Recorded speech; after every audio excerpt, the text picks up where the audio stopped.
하나님께서는 우리를 부르실 때 약속을 주십니다. 그리고 그 약속을 이루시는 과정 가운데 우리에게 하나님이 어떤 분이신지를 보이시게 됩니다.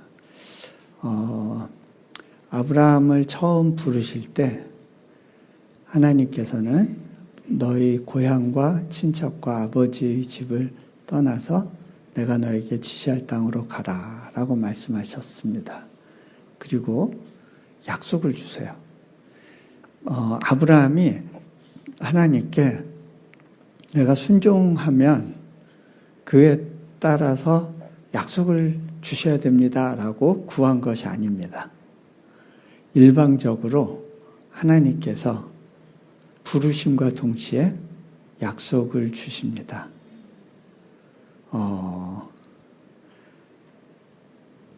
이 약속에 대해서 하나님이 그것을 이룰 타이밍을 놓고 계속해서 아브라함을 다루시고 또 그 삶에 개입하시면서 일하십니다.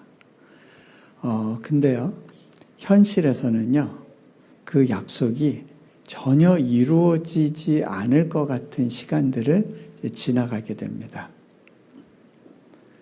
그런데 그때마다 하나님께서는요, 약속을 상기시켜 주십니다. 하나님이 아세요. 언제 아브라함이 꼴딱꼴딱 하는지, 그리고 어느 순간 그냥 다 잊어버리고 그냥 없이 살아버릴까라고 하는 그런 순간을 먼저 아시고 찾아오셔서 약속을 상기시켜 주십니다. 하나님께서 당장 약속을 현실화시켜 주시면 좋을 텐데 하나님이 그렇게 하시지 않습니다. 내가 너의 하나님이 된다. 그리고 내가 약속을 이룰 거야. 확인시켜 주십니다. 왜 이 과정을 가게 되는지 그것에 대한 이야기를 좀 나눠보려고 합니다. 우리 잠깐 기도하고 시작하죠. 하나님, 오늘 이 시간 가운데 주님께서 또 우리에게 가르치기 원하시는 것들이 또 다루어지게 하시고 또 그것이 우리 마음 가운데 새겨지고 역사하는 능력이 되도록 인도하여 주십시오. 우리 주 예수 그리스도 이름으로 기도합니다. 아멘. 자,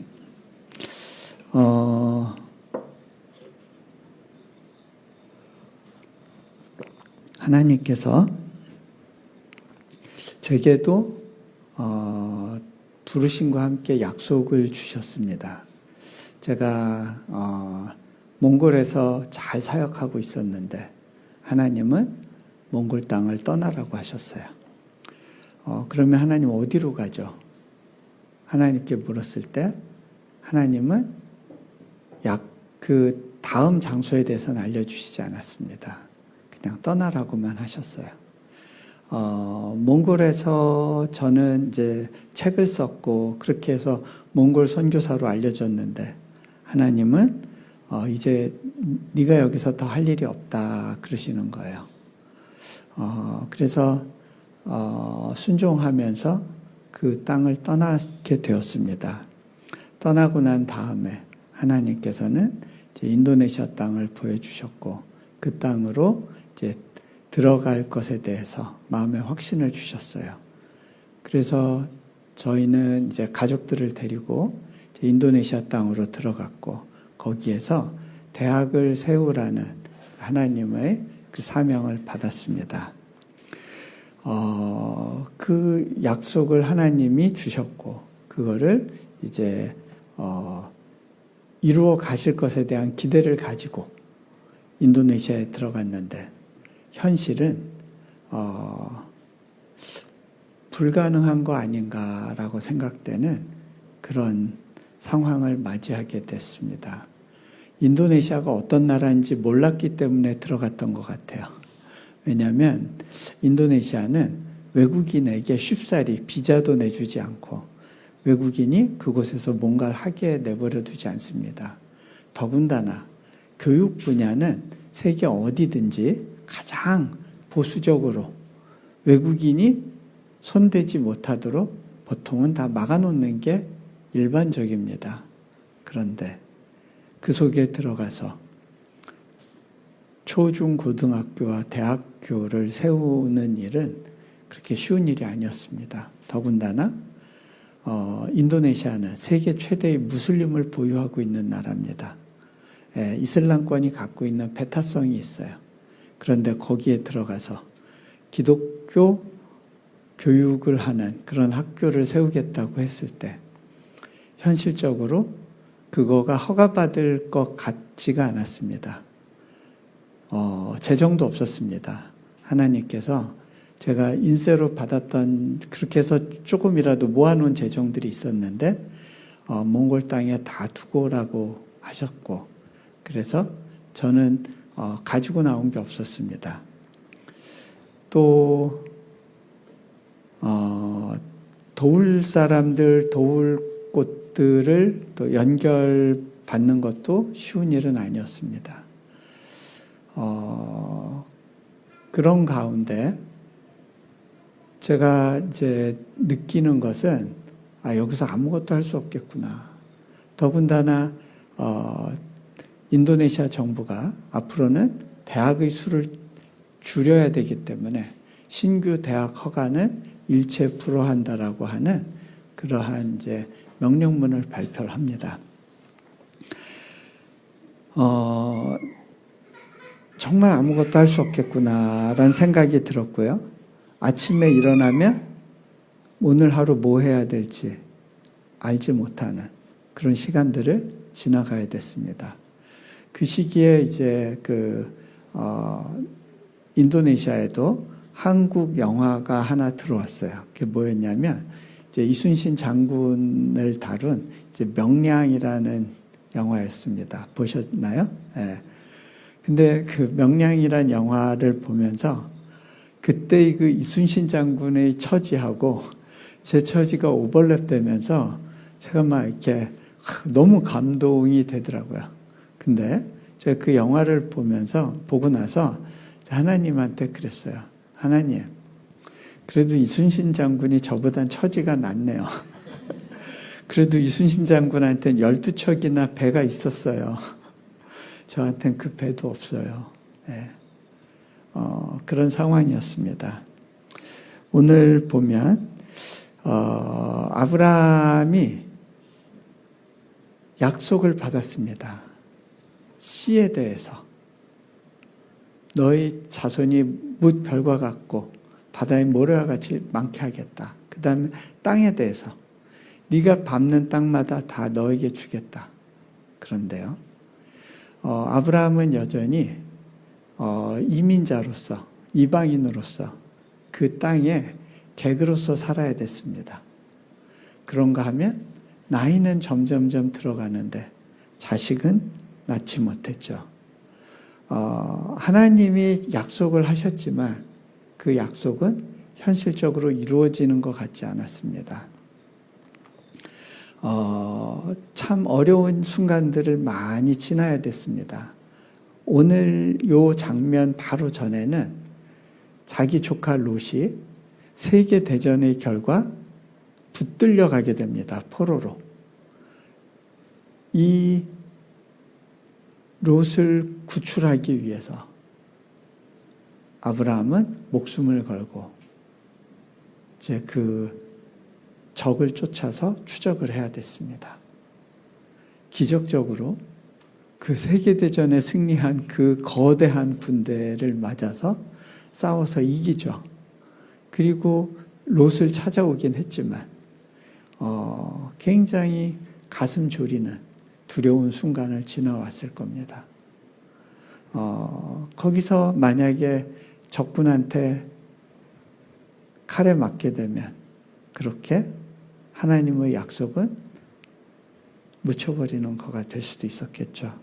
자, 그런 상황 가운데 여호와의 말씀이 아브라함에게 임합니다. 아브라함아, 두려워하지 말라. 우리가 이 땅을 살아가는데 계속해서 우리에게 하나님이 주시는 도전이 두려워하지 말라입니다. 예. 여러분 두려움이 없으세요?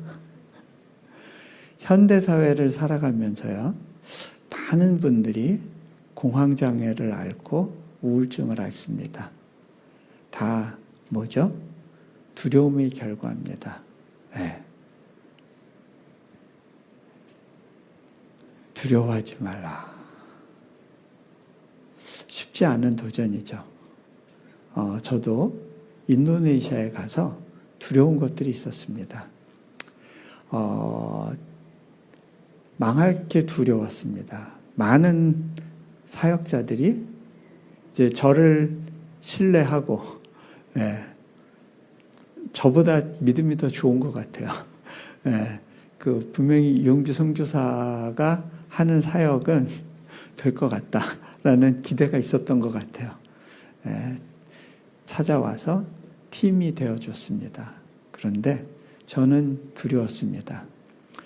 정말 하나님이 이 일을 내게 맡기셨다라는 것에 대한 믿음은 있었지만 실제로 이 일이 이루어지지 않을 것 같은 상황 속에서 우리 사역자들을 실망시키면 어떻게 되나.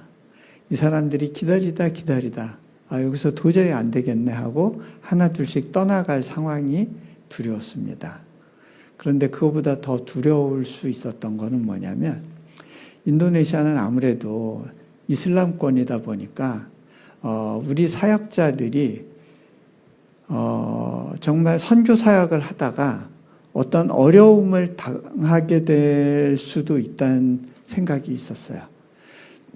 그런 상황을 생각하니까 너무 이렇게 두려웠습니다. 그래서 제가 최소한 우리 사역자들만큼은 보호돼야겠다는 생각 때문에 하나님께 이렇게 기도했습니다. 하나님, 다른 건 몰라도요, 우리 사역자들 다치거나 상하는 일이 생기면 안 됩니다. 그때는요, 저 사역 접습니다. 저 손 털고 갑니다.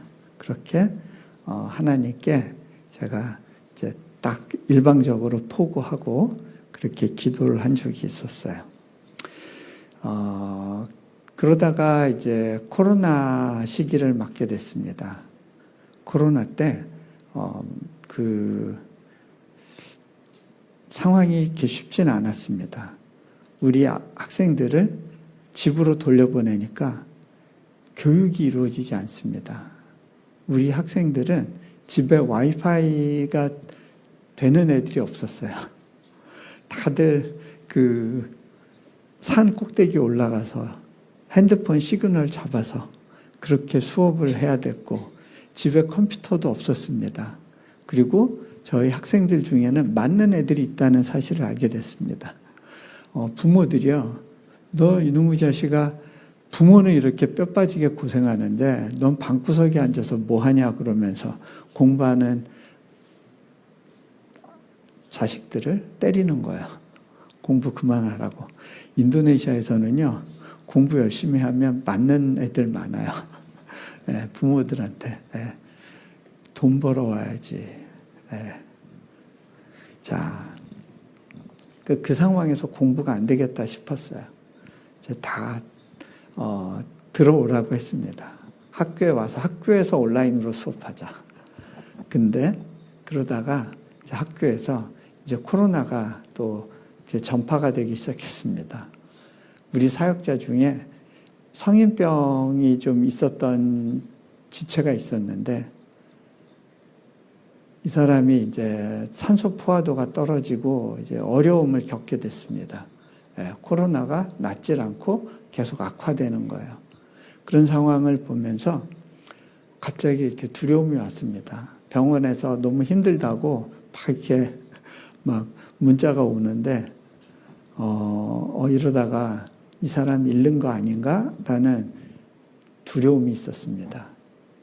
그때 제가 무릎을 꿇고 하나님께 기도를 하고 있었습니다.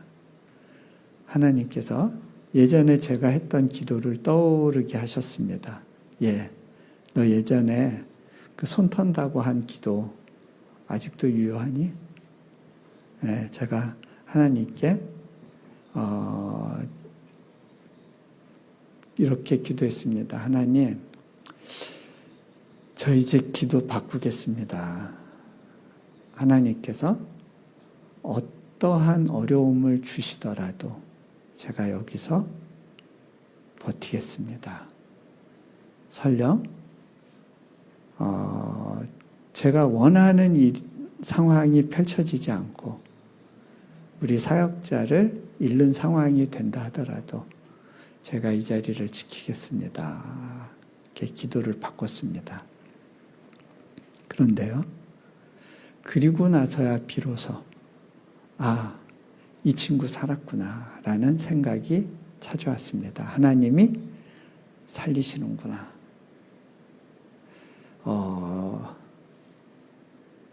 여러분, 하나님 앞에 놓을 때, 하나님께 맡길 때, 그때 비로소 두려움이 사라집니다. 내가 원하는 대로 되어질 것에 대한 확신을 받아야 되는 게 아니고요. 그래야 내 두려움이 사라지는 게 아니고, 결과 자체를 하나님께 온전히 의탁할 수 있게 될 때, 비로소 두려움을 넘어서게 됩니다. 이 차이를 아세요? 네.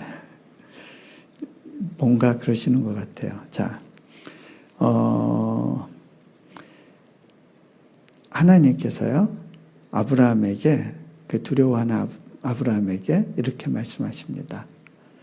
나는 내 방패요. 방패 되시는 하나님. 그 하나님을 믿을 때 우리에게 두려움이 없어집니다. 다윗이 인생시를 쓰죠. 사무엘 하에 보면 자신의 인생 가운데 함께 하신 하나님을 노래하는데 결국 그게 뭐냐면, 자, 여호와는 나의 산성이요, 요새요, 피난처요, 피할 바위시요, 방패요, 다 뭐죠? 나를 보호하시고 지키고 돌보시는 분이라고 하는 고백이에요.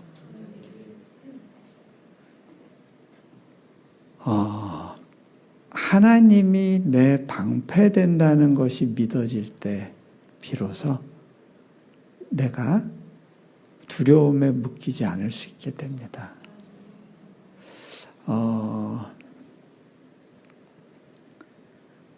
근데요,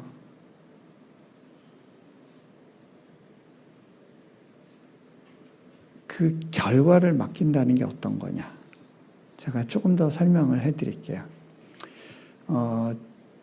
제가 대학교 사역하면서 몽골에서부터 가졌던 막연한 두려움이 있었어요. 그건 뭐냐면, 제가 주변에서 이렇게 대학 사역으로 부름받은 분들, 그런 파운더들의 삶을 보니까 너무 그 짐이 무겁고 버거운 걸 봤어요.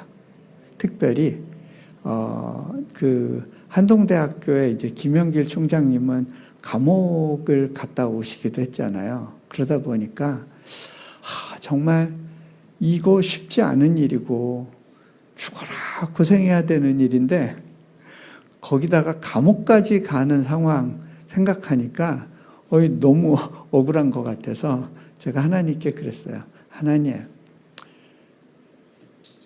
감옥은 아니잖아요. 제가 막연하게 그것에 대한 좀 두려움이 있었던 것 같아요. 아무래도 몽골에서도요, 대학 사역 하다 보면 이제 공격받는 일들이 많았어요. 사방에서 별의별 방식으로 공격을 받더라고요. 근데 뭐 인도네시아에서도 아니나 다를까 이제 몇몇 그룹들이 저한테 이제 협박을 합니다. 변호사를 통해서 또 이제 뭐 고발이 들어오고 심지어는 저희 학교에 자카르타 인터내셔널 유니버시티라는 이름을 법적으로 먼저 이렇게 상표 등록을 한 그룹이 있었는데, 앞으로 당신들이 계속 이 이름을 쓰면 당신들 감옥 보내겠다 하고 이제 계고장이 날라오고 그런 적이 있었어요. 정말 이러다 뭐 감옥 갈 수 있겠다라는 생각이 드니까 그때 좀 확 이렇게 하나님한테 서운하기도 하고 마음이 좀 다운이 된 적이 있었어요. 그거를 이제 제가 우리 후원자분 중에 한 분, 어느 장로님께 제가 이제 이야기를 했었어요. 제 속마음, 이제 그 좀 눌리고 서운한 마음에 대해서 이렇게 이야기를 하고 있었는데, 이분이 들으시더니 저한테 이러는 거예요. 선교사님, 근데 왜 감옥 가면 안 돼요? 남의 얘기라고 너무 쉽게 얘기하시네요. 그 인도네시아 감옥 굉장히 험해요. 예, 그거 갈만한데 아니에요.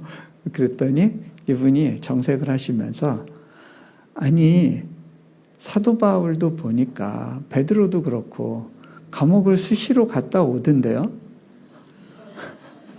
감옥 다 각오하고 그러고 하나님 일하는 거 아니었나요? 그러는 거예요. 그러면서 저한테 뭐라 그러냐면, 선교사님 감옥 가시면 아마 교회 여러 곳에서 굉장히 열심히 중보할걸요? 그리고 아마 더 열심히 헌금할걸요?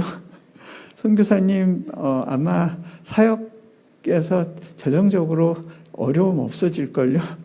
그렇게 이제 이야기를 하시는 거예요.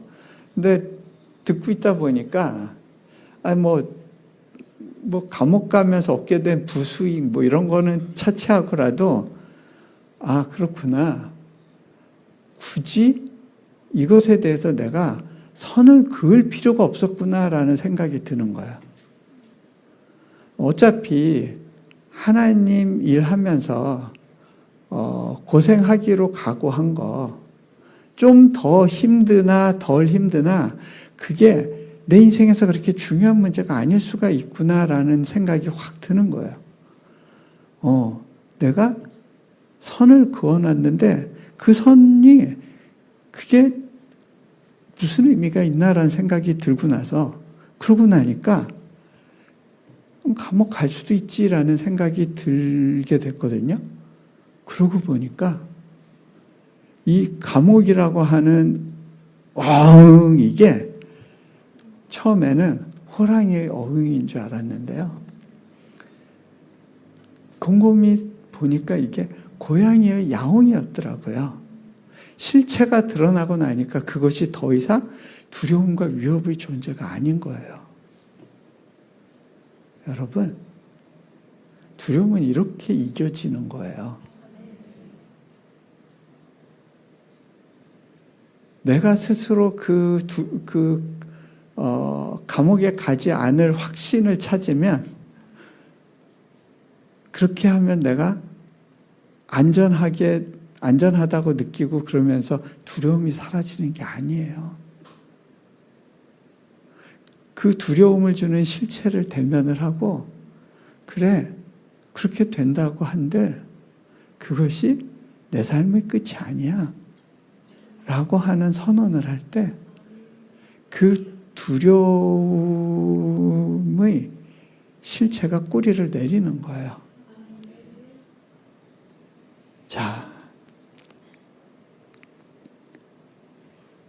어떠한 상황이든 하나님은 나를 지키신다는, 그거는 내가 선을 그어놓은 거가 의미가 없어지는 거예요. 감옥 안에서도 하나님은 나를 지키실 수가 있는 거잖아요. 그죠? 예. 자,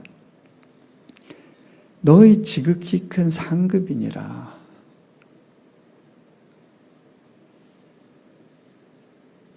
하나님이 내 상급이 되신다. 특별히 하나님의 일을 하는 사람들, 소위 사역으로 부름받은 사람들에게 있어서 이거를 분명히 하는 게 굉장히 중요합니다. 우리는 자칫 내 사역의 성공을 상급으로 생각하는 경향이 있어요. 근데요, 그러면 우리는 또 다른 우상을 쫓게 돼요. 여러분이 하나님을 믿기 때문에 얻어지는 대가에 대한 관심이 많을 거예요. 그런데 그거에 집중하면 실은 여러분은요, 하나님 자신이 우리의 기업이 되신다는 사실을 놓쳐버릴 수 있어요. 이게 무슨 말인지 또 이해가 안 되시는 것 같아서 조금만 더 설명을 할게요.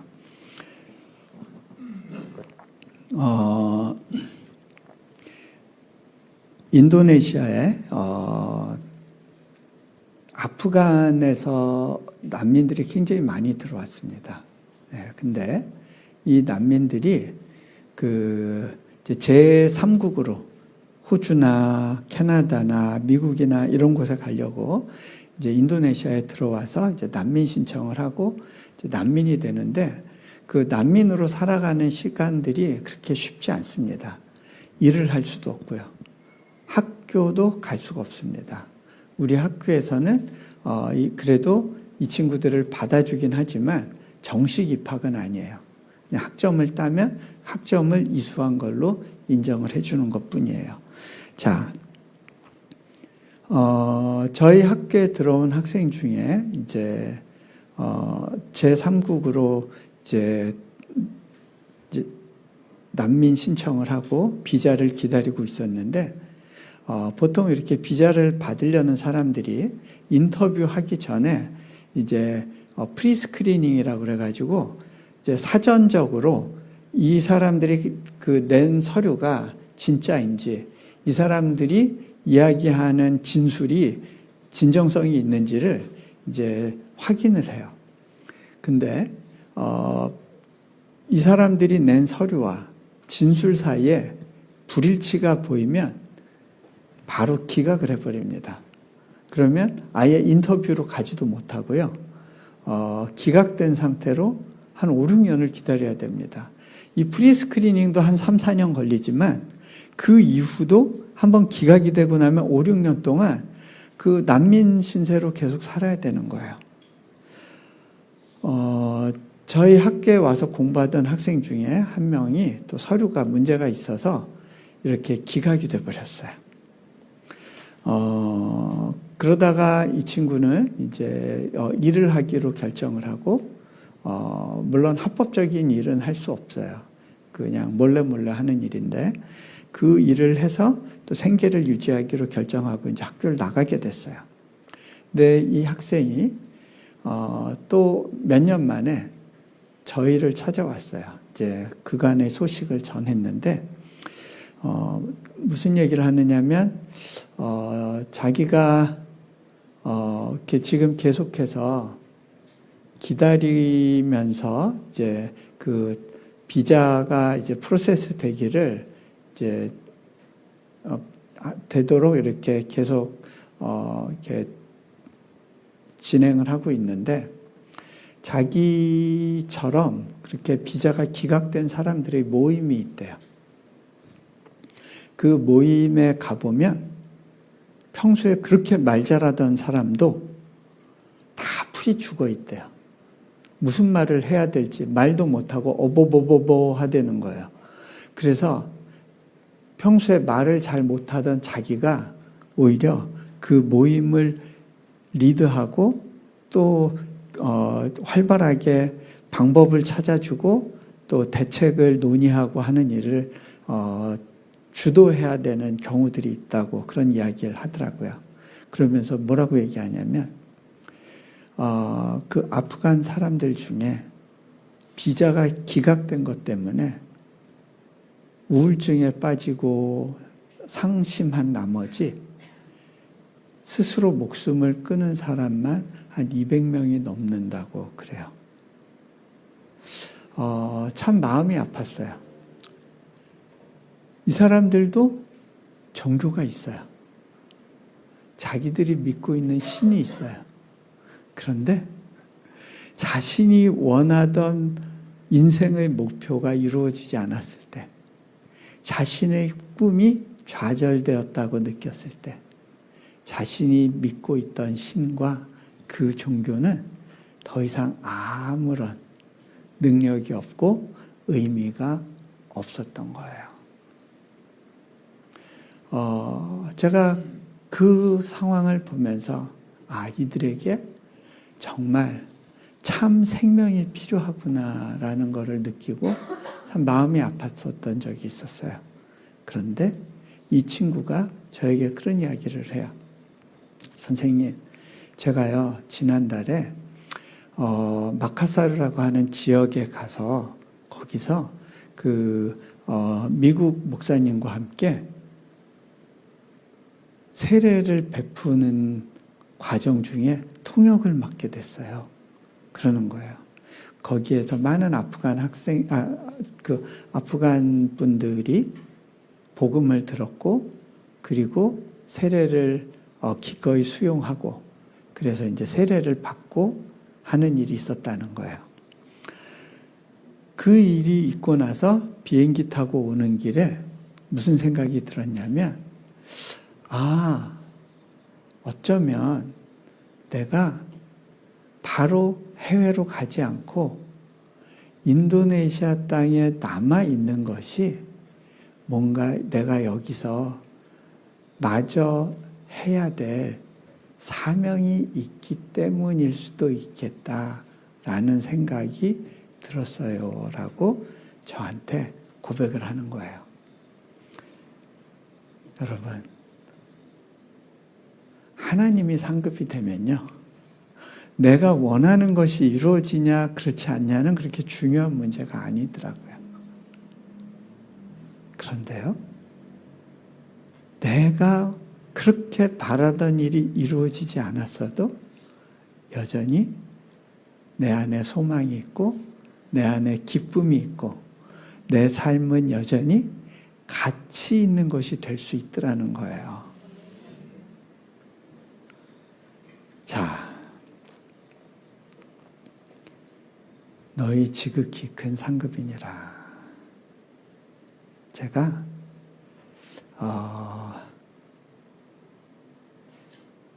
그것에 대해서 깨닫고 고백하고 나서부터 인도네시아에서 사역적으로 사방이 막히고 돌파의 기회가 보이지 않았어도 기쁨으로 그곳에서의 생활을 이렇게 영위해 갈 수 있었던 것 같아요. 실은 사역만 막힌 것이 아니라 가정적으로도 굉장한 눌림이 있었어요. 저희 집에 이제 넷째가 태어나고 나서 저희가 이제 노산이었는데 셋째도 막둥이였거든요. 얘가 너무 성격이 거칠어졌어요. 얘가 불안한 거거든요. 불안하니까 너무너무 이렇게 밖에서 보채고 짜고 힘들게 하고 엄마 아빠를 이렇게 탁 지치게 만드는 그런 상황이었어요. 아내는 애들한테 완전히 묶였고, 저는 저대로 췌장 수술을 하게 됐는데 수술이 이제 후유증이 오면서 더 이상 열대지방 같은 풍토병이 많은 곳에서는 사역을 감당할 수 없는 그런 상황으로 가고 있었어요. 결국 하나님께서 극적으로 치유를 주시는 바람에 다시 인도네시아로 복귀할 수는 있었지만 몸도 힘들고 무언가를 하기에는 에너지도 없고 그렇게 완전히 드레인된 상태로 이렇게 남아 있어야 되는 시간이 있었어요. 그때 집회 가운데 있었는데요. 집회 중에 인도네시아 청년들이 앞에 나와서 찬양을 했어요. 여러분들이 오늘 부른 찬양 중에 한 곡인데요. 주 품에 품으소서. 그 찬양을 이제 듣고 있었어요. 근데 제가 속으로 하나님께 이렇게 중얼거렸습니다. 하나님, 저도 좀 안아주시면 안 될까요? 저도 좀요. 그때 제 뒤에서 날개짓 하는 듯한 소리가 느껴졌습니다. 푸득푸득 푸드득 푸드득 푸드득. 무슨 소리지? 주님, 당신이세요? 설마 제 기도를 듣고 제 뒤에 찾아와 주신 건가요? 뒤를 돌아봤지만 뭐가 실제로 보이는 건 아니에요.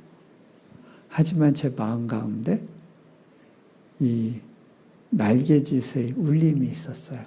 주님, 제게 정말로 찾아와 주셨군요. 저를 정말 안아주시려고 오셨군요. 나의 작은 신음에 반응해 주고 계시는군요. 제 눈에서 눈물이 막 쏟아졌어요.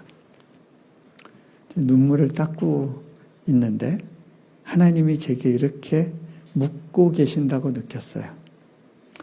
예, 네가 지금 다람쥐 쳇바퀴 도는 삶 속에 갇혀 있는 것 같고 아무런 돌파도 보이지 않고 그렇게 너의 소중한 기회와 인생의 시간들이 다 소진되는 것 같은 그런 시기를 지날지라도 너 여전히 나 하나로 만족할 수 있겠니? 그때 제가 진심으로 고백할 수 있었습니다. 주님, 저 이거면 돼요. 주님이 안아주시는 이 안아주심, 이것만으로도 충분해요. 그리고 나서야 비로소 제가 인도네시아에 머물러 있어야 되는 이유를 찾을 수 있었어요. 전에는요, 인도네시아에 있어야 되는 이유가 사역의 성공이었어요. 하지만 더 이상 내게는 사역의 성공은 의미가 없었어요. 그건 내가 할 수도 없는 일이고 내가 이룰 수 없는 일이에요. 그죠? 하나님이 하실 건데 나는 그저 하나님을 바라보고 기대하고 기다리는 것만으로도 내가 이 땅에서 살아가는 것이 의미가 있을 수 있다라는 것을 고백할 수 있었어요. 어느 때 어떤 방식으로 이루어질지는 제가 결정하는 것이 아니었어요. 그냥 기다리면 되는 거였고 사역이 이루어지든 이루어지지 않든 저는 이 땅에서 하나님이 있으라 하는 때까지 버티고 있겠습니다. 기다리며 이 시간을 지나가 보겠습니다. 라고 고백할 수 있었어요. 그렇게 기다리는 그것만으로도 나의 그곳에서의 삶은 여전히 의미 있고 가치 있는 일이라는 걸 제가 믿음 안에서 수용할 수 있었던 거예요. 자, 이해가 되시는지 잘 모르겠어요. 전 그냥 진도 나갑니다. 뭐 알아서 따라오시든 말든. 자, 2절에 보면 아브라함이 이야기합니다. 야, 하나님 방패가 되시고 상급이 되어 주신다고요? 너무 거대한 말씀이에요. 너무 좋은 말씀이에요. 근데 이게 현실로 다가오고 마음으로 믿어지지가 않는 거죠. 문제는 이게 안 믿어지는 게 문제예요. 하나님이 날 사랑하신다고 그래 너무 좋은 말이야. 근데 그 말로 위로가 안 돼요. 왜? 믿어지지 않으니까. 문제는 거기 있어요. 아브라함이 이야기합니다. 주 여호와여 무엇을 내게 주시려 하나이까? 하나님, 약속만 하시고 약속이 실제로는 이루어지지 않는 것 같아요. 자, 나는 자식이 없사오니 나의 상속자는 이 다메섹 사람 엘리에셀이니이다. 무슨 얘기예요? 아무래도 내가 볼 때는 하나님이 내 약속을 이룰 생각이 없거나 능력이 안 되시는 것 같은데, 제가 하나님한테 다른 제안을 해드릴게요. 하나님 약속 이루어진 걸로 쳐드릴 방법이 있어요.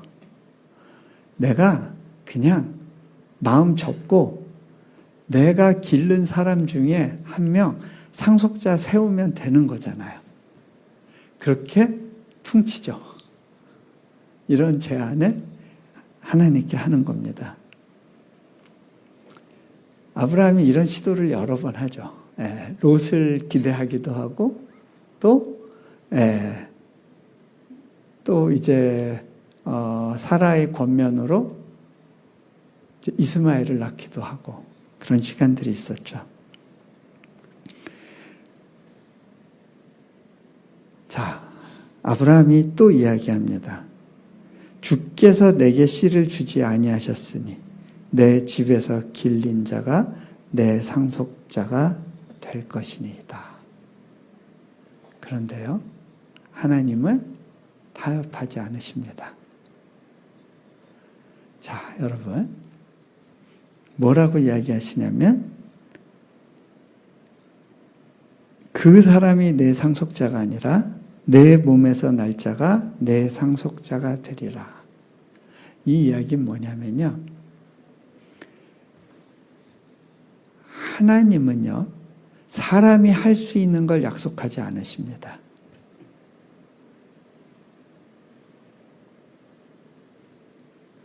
그리고요, 하나님이 약속하신 거는 하나님이 이루십니다. 사람의 도움을 필요로 하지 않으세요.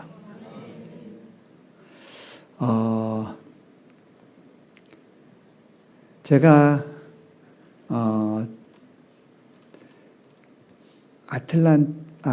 샬롯 이제 10개월의 안식년 기간에 이제 샬롯이라는 지역에서 이제 목사님들을 대상으로 미니스트리를 할 일이 있었어요. 거기 이제 유니온 신학교라는 신학교 과정으로 이제 목회자 재교육 프로그램이 있었는데, 한인 목회자분들을 대상으로 제가 이제 세미나를 섬기게 된 거예요.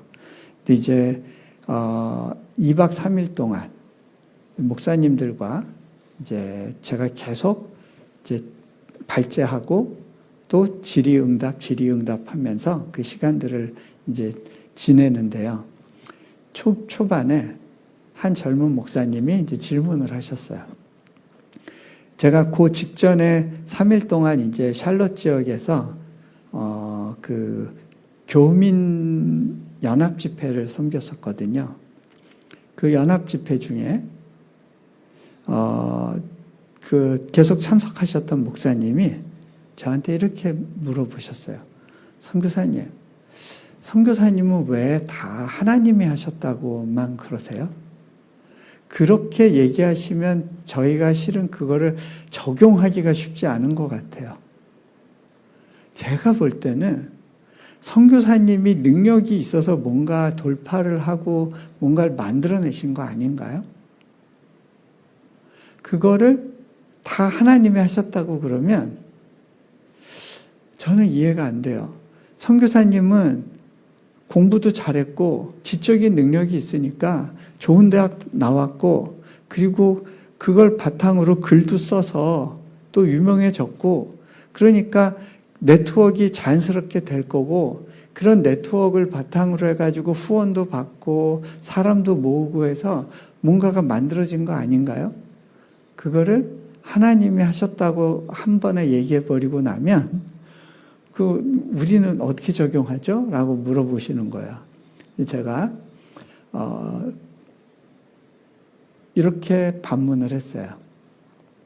아브라함이 100세의 아들을 낳은 걸 보고 어떤 사람이 찾아와서 아브라함한테 도대체 100세의 아들을 낳은 비결이 뭐죠? 도대체 정력 관리를 어떻게 하신 거예요? 어떤 음식을 드셨어요? 어떤 운동을 하셨어요? 그렇게 노화를 방지하고 그 수명을 연장하게 된 어떤 특별한 어떤 비결을 가르쳐 주세요라고 이야기를 하면 아브라함이 뭐라고 이야기했을까요?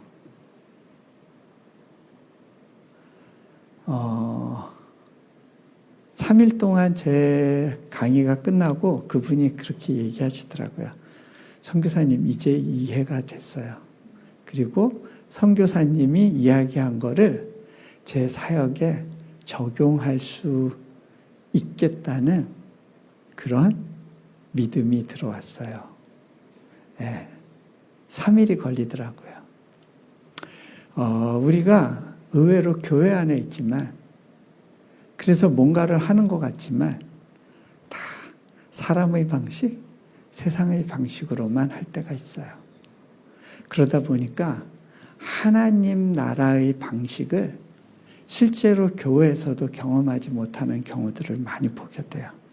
왜? 세상의 가치관을 가지고 내가 할 수 있는 일, 하고 싶은 일을 하는 것을 사역이라고 오해하거든요. 자,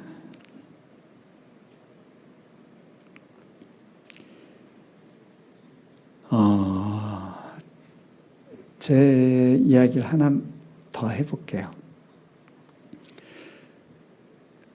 저희가 이제 비자를 받는 게 쉽지가 않았습니다. 근데 비자를 연장을 하게 됐는데 비자를 연장하는 과정이 굉장히 복잡했어요. 그래서 우리가 체류 기간을 넘기면서 그 비자 연장 심사를 계속 받고 있었는데 이 과정에서 막 해외 한번 왔다 갔다 하면 되게 복잡했어요.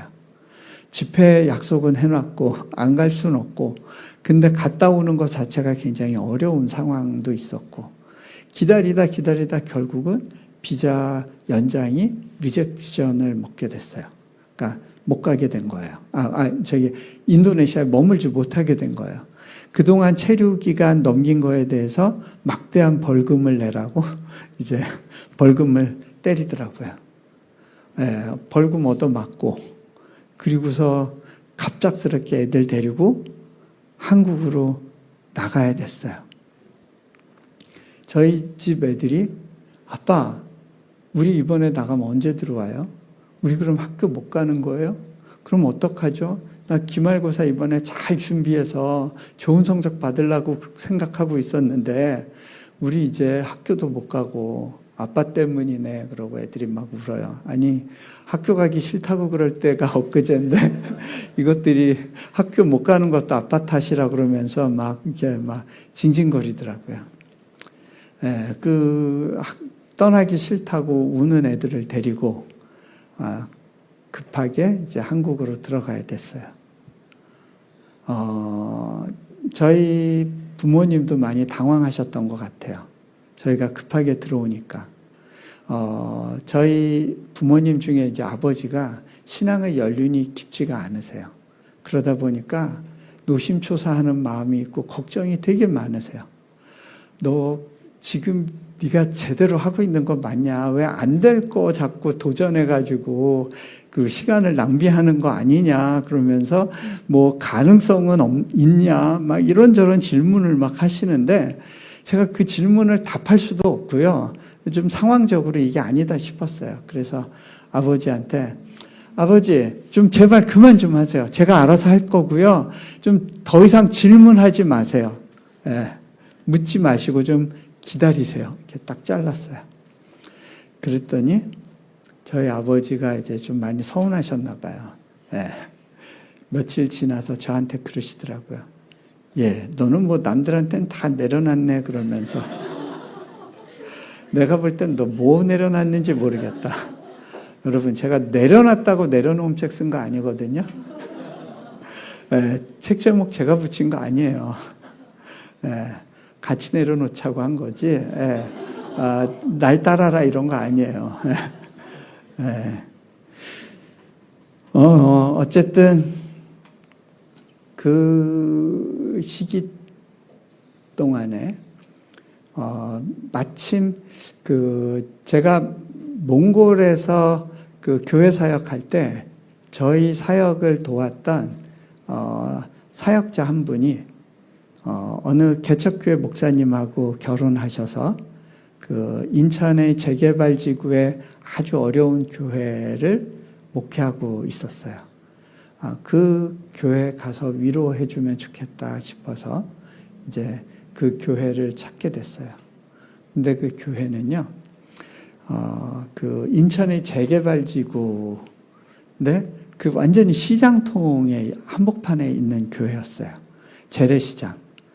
교회 1층은 생선가게, 2층에 교회가 있는데 그 2층으로 올라가는데요, 생선 비린내가 그냥 확 나더라고요.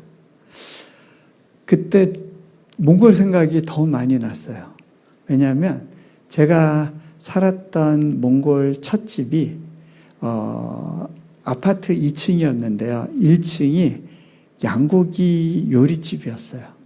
그러다 보니까 복도에 양고기 냄새가 늘 가득했어요. 제 옷에는 늘 양고기 냄새가 배 있었고, 저는 그걸 예수님 냄새라고 하긴 했는데 사람들은 이 냄새를 별로 안 좋아하더라고요. 여러분, 예수님이 저렇게 그림으로 있을 때는 그냥 사랑스러운 예수님 하지만 막상 예수님 실제 나타나시면 냄새 그럴 수도 있어요. 자,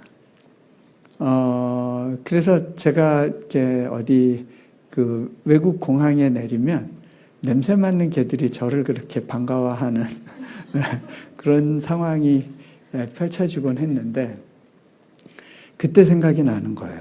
그러면서 마음이 울컥했어요.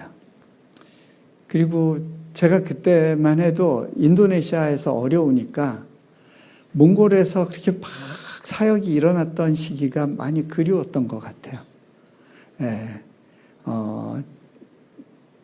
예배당 뒷자리에 앉아서 잠시 기도하고 있었습니다.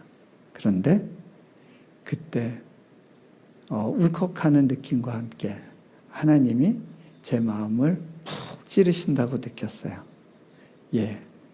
너 첫 마음을 잊어버리지 않았니? 생각해 보니까 몽골에서의 저의 태도와 인도네시아에서의 태도가 다른 거예요. 몽골에서는요, 뭔가를 이루어야 된다는 기대가 별로 없었어요. 그저 하루하루 하나님과 동행하는 것으로 만족하면서 살겠다는 생각으로 그렇게 살아갈 수 있었어요. 그래서 늘 감사가 있고 내일에 대한 기대가 있었어요. 그런데 인도네시아에서는요, 어깨에 부담이 있는 거예요. 이 사역이 이루어져 간다는 확신을 사역자들한테 심어주고 싶었고, 그렇게 가다 보니까 이 어깨의 짐이 너무 무거운 거예요. 그래서 부담과 함께 눌림 속에서 버거워하는 제 모습을 본 거죠. 첫 마음을 잊어버리지 않았니? 제가 마음이 찔림이 있었어요. 근데 저도 하나님께 할 말이 있었어요. 하나님, 제 이 두 손에 이 땅의 수많은 젊은 영혼들의 교육의 기회와 미래를 맡겨주시겠다면서요. 근데 정작 저는 우리 애들 학교 문제조차 해결할 수 없는 그런 상황 아닙니까? 이런 상황 속에서 저보고 뭘 하라시는 겁니까? 저도 하나님께 항의했어요. 오늘 아브라함이 한 이야기와 똑같아요. 주께서 내게 씨를 주지 아니하셨으니, 하나님 약속하셨잖아요. 내가 약속 달라고 했나요? 하나님이 약속해 놓으시고 안 주시고 계시잖아요. 그러니까 내가 다른 방법 찾아야죠.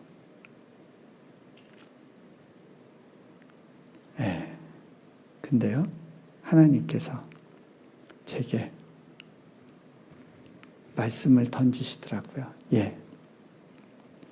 너 너희 자녀의 미래를 네가 책임질 수 있니? 제가 고개를 숙이면서 답을 했어요. 하나님, 제가 할 수 없죠. 그래, 그건 내 영역이야. 너의 영역이 아니야.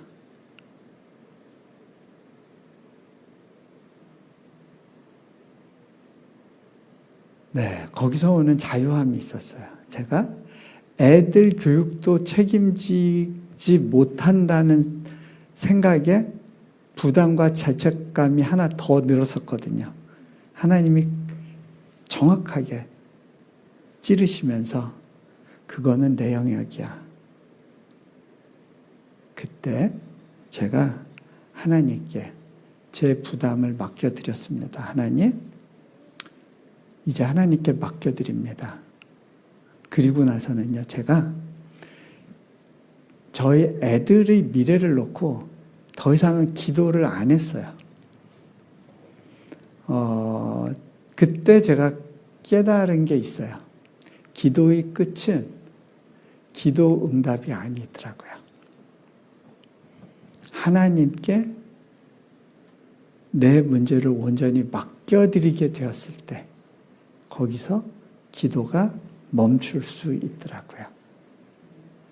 그랬기 때문에 제가 저희 아이들의 입시에 관여하지 않았어요. 아이들의 성적에 대해서 일희일비하지 않았어요. 그리고 아이들의 미래를 하나님께 맡겨드릴 수 있었기 때문에 아이들에게 간섭하지 않고 하나님이 직접 그 아이들을 이끌어 가실 수 있도록 맡겨드릴 수 있었던 것 같아요. 네. 남이 애 키우듯이 키우는 게 진짜 좋은 방법이더라고요. 네. 내 키우듯이 하니까 힘든 거예요. 네. 아직 애 안 가지신 분들은 무슨 말인지 모르는 것 같아요. 그게 뭐지? 그러시는데, 네. 자, 하나님께서 그 아브라함을 어떻게 바꿔주시느냐?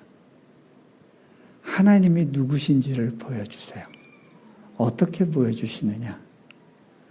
아브라함이 그 장막 안에서 별의별 생각을 하고 안 돼 하고 있었는데 너 장막 밖으로 나와.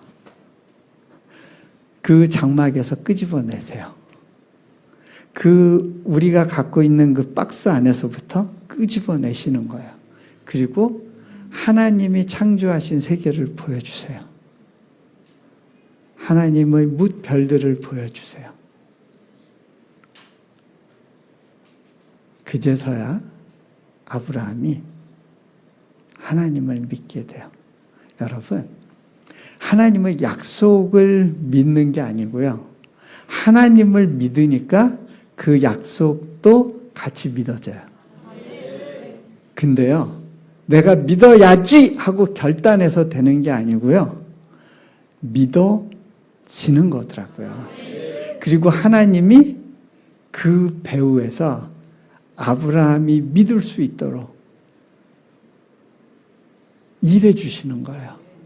그럼에도 불구하고 하나님께서는 그 믿음을 아브라함의 의로 여겨주세요. 자, 하나님이 어떤 분이신지, 그리고 그 절망스럽고 아무것도 일어날 수 없는 상황 가운데 제가 세보니까 12가지의 불가능한 이유가 있었어요. 그곳에서 대학을 세우고 초중고등학교를 크리스찬 학교로 세우는 게 절대 안 돼라고 하는 12가지 이유가 있었어요. 그 장벽을 뚫고 하나님이 어떻게 일하셨는지에 대한 한 장면을 좀 보여드리기 위해서 제가 한 3년 전에 우리가 만든 영상이 하나 있는데 그 영상을 잠깐 보여드리도록 할게요. 그리고 오늘 말씀을 제가 정리하도록 하겠습니다. 아브라함이 하나님의 부르심을 받고 약속을 받죠. 그리고 하나님께서 복을 주시겠다고 약속하십니다. 그런데 이 기다림의 과정에서 아브라함은 배우게 됩니다. 자신이 받기로 약속되었던 그 복은 그 다른 어떤 것이 아니라 하나님 자신이었다는 것을 요 이야기하고요. 제가 마무리하면 좋을 것 같아요. 제가 몽골에서 사역을 마무리하기 한 6개월 전, 한 6개월에서 1년 전에 있었던 일인데요. 저희가 해외에 나갔다가 들어와 보니까 저희 아파트가 9층짜리 아파트 8층에 있었는데 아파트 엘리베이터가 고장이 난 거예요. 몇 개월째 고장난 상태로 고쳐지지가 않고 있었어요. 엘리베이터가 고장나 있으니까 당장 그 무거운 짐들을 올리는 것 자체가 참 어려운 일이었습니다. 다음 날 장을 봐가지고 와서 이제 애들을 데리고 올라가는데 그 당시에 우리 셋째가 아직 젖을 먹고 있었는데 먹은 게 많았는지 되게 무거운 아이였어요. 이 아이 안고 유모차 등에 걸고 그리고 손 마디마디마다 그 우유, 주스 이런 거 되게 무겁잖아요. 하나씩 걸고 그리고 올라가야 됐습니다. 한 층 한 층 올라가는데 식은땀이 나고요. I don't blame you for living this wish had been enough for you to stay.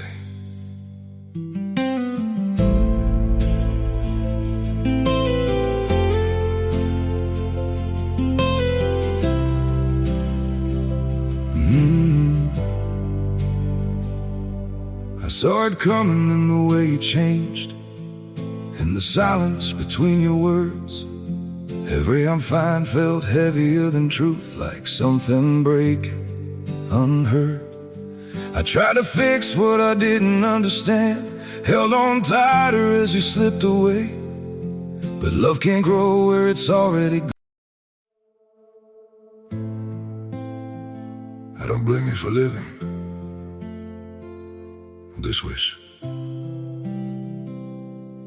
had been enough for you to stay.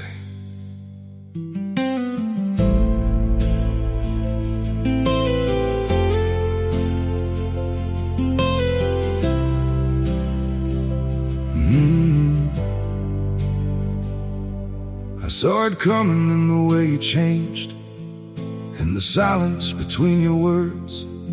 Every I'm fine felt heavier than truth, like something breaking unheard.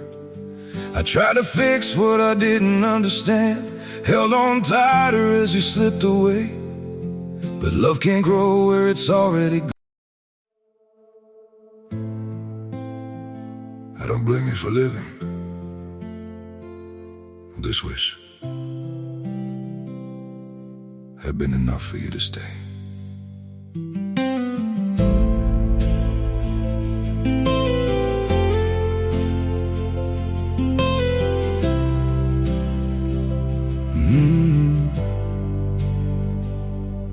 I saw it coming in the way you changed, in the silence between your words.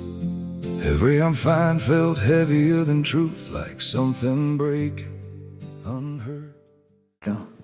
한 5, 6층 왔나 하고 이렇게 딱 보면 3자가 써 있고 뭐 그랬습니다. 제가 짜증이 나서 이 아파트 바꿔버려야겠다. 이사 가야지 못 살겠다. 그러면서 올라간 적이 있었습니다.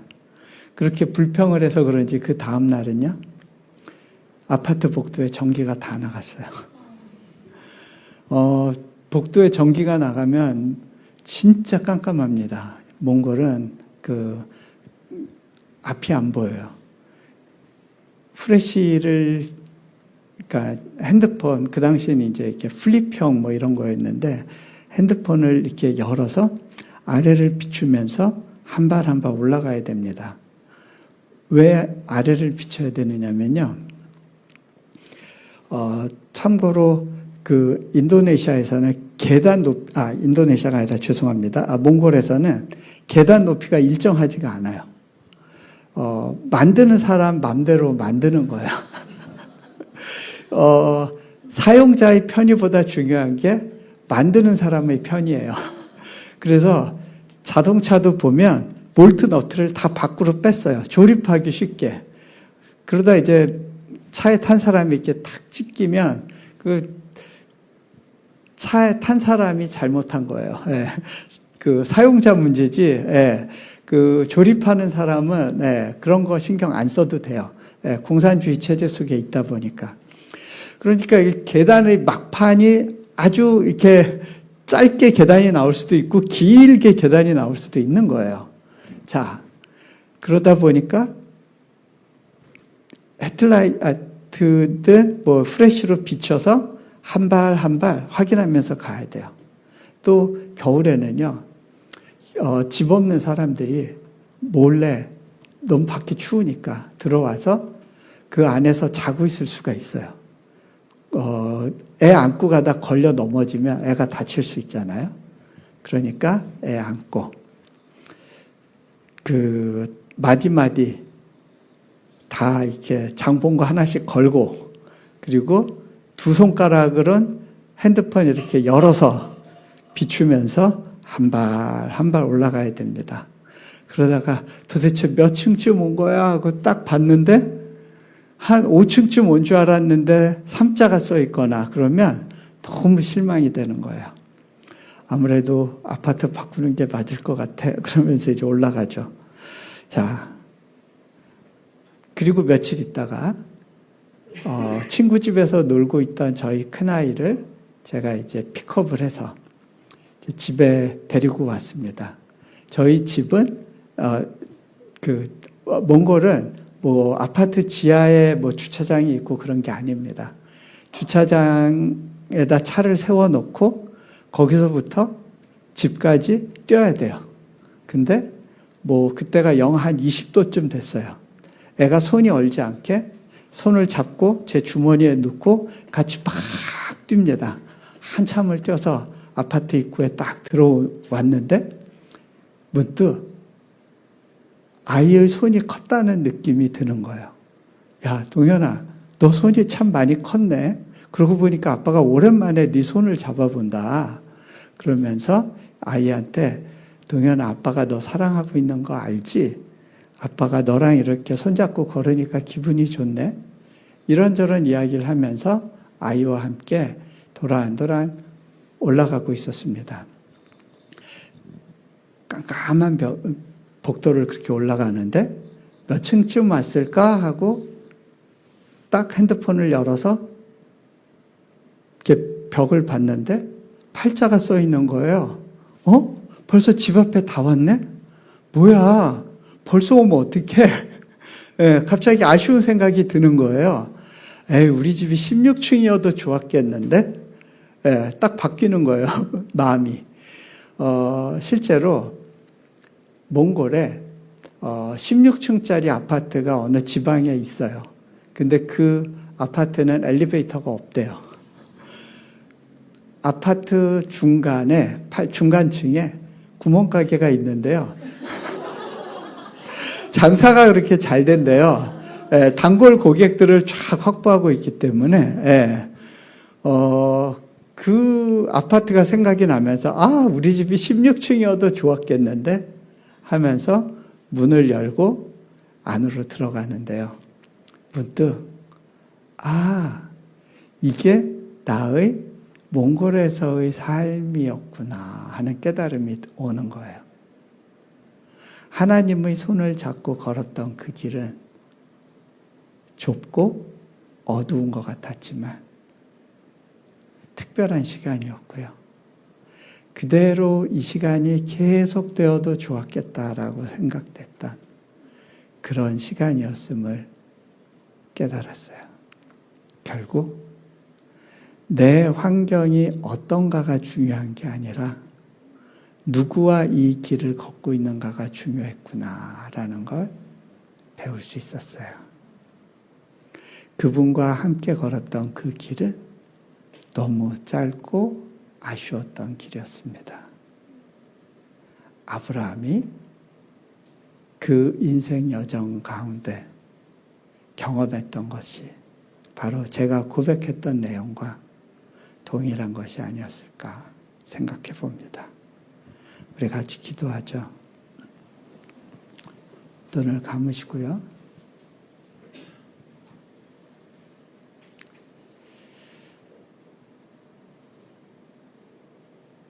하나님의 약속, 그것이 때로는 너무 멀게 느껴지고 도저히 현실 속엔 이루어질 것 같지 않고 내가 경험하는 현실은 너무 버겁고 너무 많은 장벽이 있는 것 같고 아무런 돌파도 할 수 없을 것 같은 그런 시간일지라도 그저